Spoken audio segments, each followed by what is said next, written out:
મારું time table એ પ્રમાણે નહોતું હતું કે દિવસનો જેટલો સમય ફાળવીએ ગઈ એટલો સમય આપણે સ્ટડીમાં ફાળવવાનો.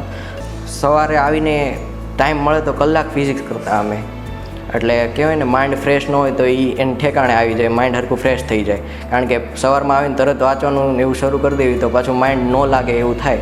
એટલે પહેલાં ફિઝિક્સ કરતાં કલાક, પછીનો થોડોક ટાઈમ બાયોલોજીને આપતા, કારણ કે તારે બાયોલોજીના લેક્ચરનું રિવાઇઝ કરવાનું હતું. બાયોલોજીનું લેક્ચર આવે ને પહેલાં એનું હું ભણાવી ગયા એનું આગલા લેક્ચરનું રિવાઇઝ કરવાનું હતું. એટલે એ રિવિઝન માટેનો 2 કલાકથી 3 કલાકનો ટાઈમ બાયોલોજીને દેતા. પછી લંચ બ્રેક પછીનો ટોટલ ટાઈમ કેમેસ્ટ્રીને દેતા.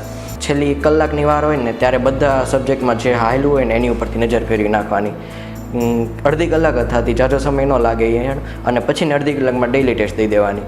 એટલે એ જે અડધી કલાકનો સમય હતો એમાં વહી જતો, અને પછીની અડધી કલાક પેપરને સોલ્યુશનમાં વહી જતી.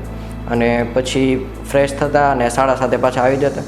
પછી 1.5 કલાક પહેલો બાયોલોજીને દેવાનો, પછી 1.5 કલાક કેમેસ્ટ્રીને દેવાનો. એટલે બાયોલોજીનો એવો ટોપિક પકડવાનો જે 1.5 કલાકમાં ફિનિશ થઈ શકે આપણીથી, અને કેમિસ્ટ્રીનો પણ એવો ટોપિક પકડવાનો જે 1.5 કલાકમાં ફિનિશ થઈ શકે. બાકી રહે તો પછી તમે આગળના સબ્જેક્ટ નહીં જઈ શકો, તમારે એ સમય પાછો ખેંચવો પડશે ને બીજાનો સમય થોડોક ટૂંકો કરવો પડશે, કે આ દિવસનો શેડ્યુલ થોડુંક લાંબુ કરવું પડશે.